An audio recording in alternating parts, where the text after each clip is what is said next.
Hello students, welcome to Shiv Kumar e learning platform. आज की ये वीडियो है हमारी DElEd BTC second semester English revision series. ये आजन सीरीज़ है जो हम कवर कर रहे हैं। इसके हम ऑलरेडी 2 पार्ट्स कवर कर चुके हैं।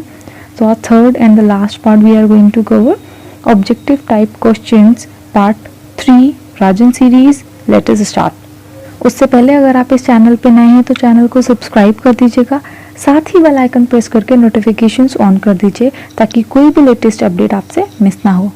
शुरू करते हैं आज की video. Which method is a Midway between translation come grammar method and direct method. Direct method और ट्रांसलेशन मेथड के बीच में कौन सा मेथड है, कौन सा मेथड मिडवे है, कौन सा एक बीच का तरीका है, बीच का मेथड है। तो option A doctor West new method, option B bilingual method, option C Herbartian method, option D substitutional method. कौन सा है जो हम ट्रांसलेशन मेथड में और डायरेक्ट मेथड में अप्लाई करते हैं। बाइलिंगुअल मेथड हम दोनों भाषाओं में बात कर करके दोनों भाषाओं में चीज़ को समझाना ही हमारा बीच का तरीका है यहाँ पर। तो option D bilingual method. What is the full form of TLM? TLM का फुल फॉर्म क्या होता है? Teaching learning matter, teaching listening material, teaching learning material या फिर नॉन ऑफ द अबव। तो क्या होता है TLM का फुल फॉर्म? TLM होता है teaching learning material. Option C ठीक है। Fill the correct preposition. Correct preposition में हमें यहाँ पे फिलअप करना है। We got dash difficulties, we got in difficulties, we got at difficulties, we got on difficulties या फिर we got into the difficulties. So what will be the answer? We got in difficulties. हम मुसीबत में थे। What are the 2 productive skills? तो हमारी productive skills क्या होती हैं? Listening and reading, speaking, writing, listening, speaking, reading, writing। तो हमारी 2 skills कौन सी होती हैं? हमारी होती हैं speaking and writing। हम इसी पे काम करते हैं। तो option B speaking skills and writing skill is the correct option। Option B सही होगा यहाँ पे। Fill in the blanks with suitable pronoun। 4 statements आपको गिवन होंगे और 4 ऑप्शंस आपको गिवन होंगे।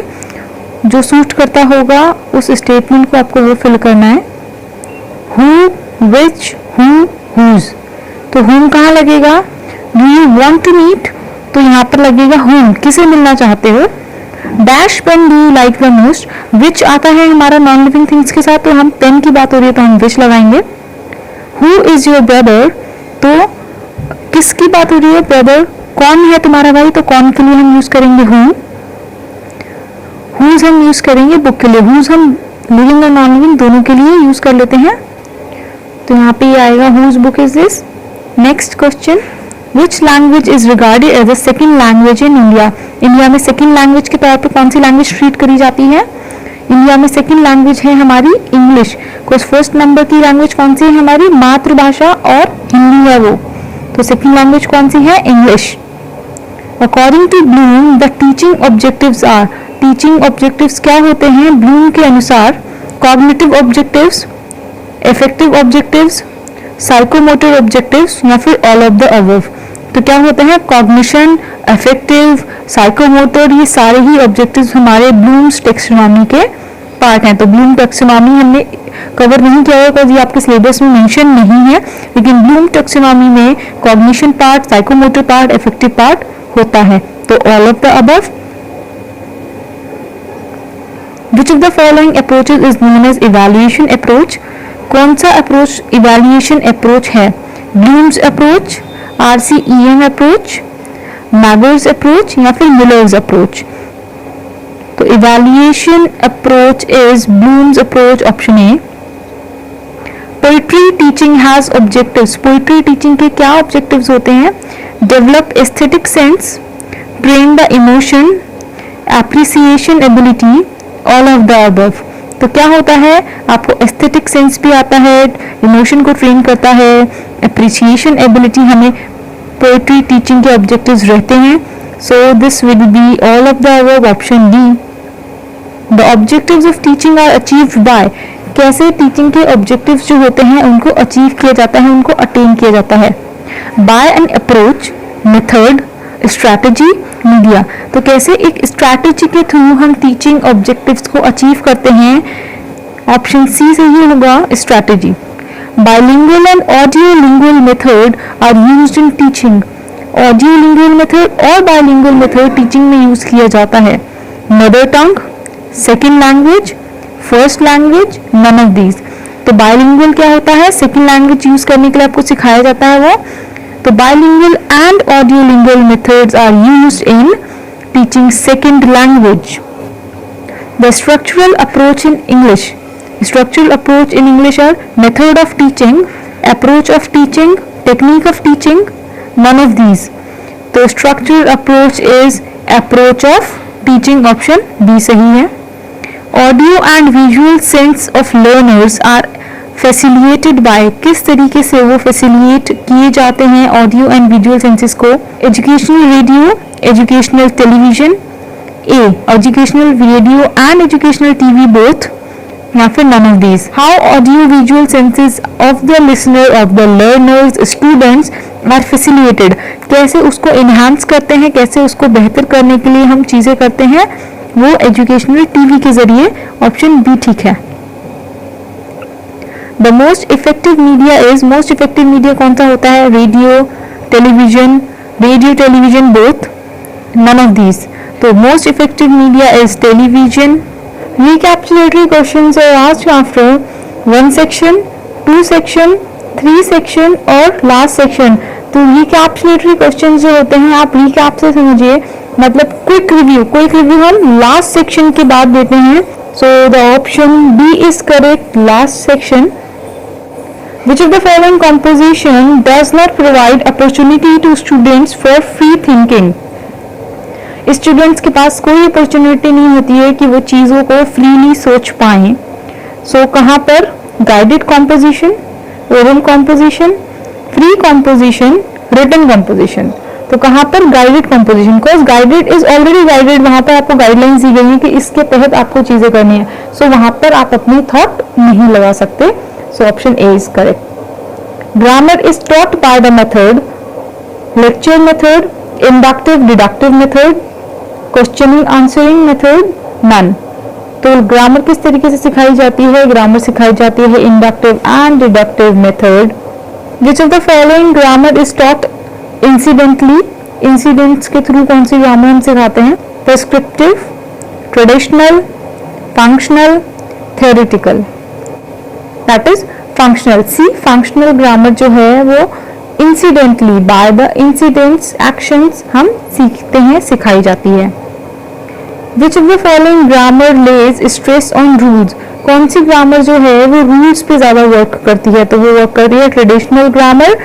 कैसे, जो भी हमारे फॉर एग्जाम्पल टेंसेज हो गए या फिर प्रपोजिशंस हो गए, तो जो बेस है हमारा ग्रामर का वो किस पर है, वो रूल्स एंड रेगुलेशन पे चलता है।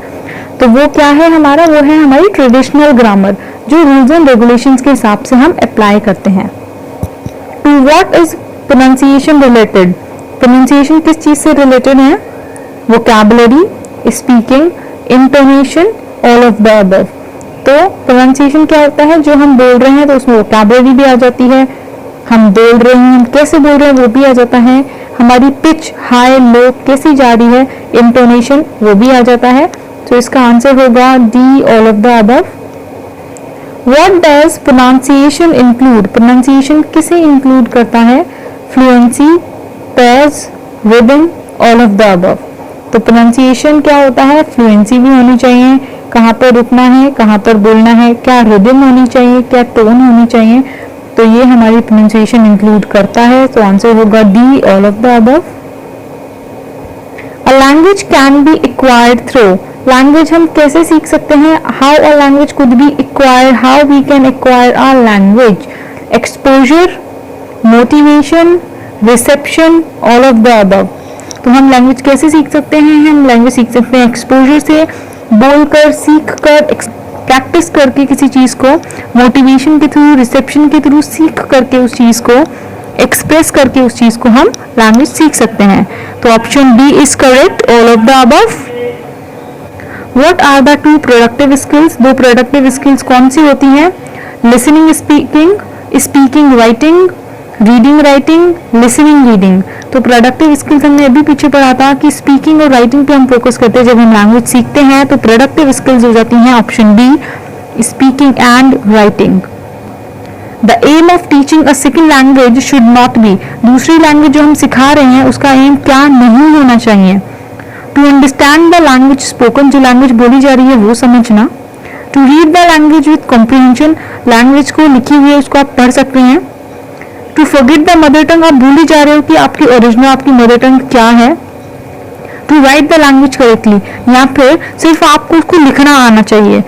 To read the language with comprehension, जो एम होता है हमारा सेकेंड लैंग्वेज सीखने का वो सिर्फ पढ़ना नहीं होता, तो to read the language with comprehension नहीं होगा, हमारी प्रॉपर कमांड होनी चाहिए सेकेंड लैंग्वेज पे, ना कि सिर्फ रीडिंग आनी चाहिए। Which composition provides students for free thinking, कौन सी कॉम्पोजिशन हमें वो ऑरा प्रोवाइड करती है जहाँ पर स्टूडेंट्स जो है वो फ्रीली सोच सकते हैं और अपने थॉट्स को एक्सप्रेस कर सकते हैं। Writing composition, oral composition, guided composition, free composition. तो स्टूडेंट्स जहाँ पर फ्री अपने थॉट्स को एक्सप्रेस कर पाते हैं वो होता है हमारा writing composition, option A is correct. Objectives of teaching poetry is, poetry सिखाने के ऑब्जेक्टिव्स क्या होते हैं? Enjoyment, comprehension, appreciation, all of the above. तो एंजॉयमेंट, कॉम्प्रिहेंशन, एप्रिसिएशन, ये तीनों ही चीजें हमारे पोएट्री के ऑब्जेक्टिव्स होते हैं जब एक पोएट्री सिखाई जाती है। तो हाँ, वो आपको एंजॉयमेंट भी दे, वो आपको अपलोड भी करे। When it comes to objectives of poetry, they provide you enjoyment, you feel enjoyed, you feel happy.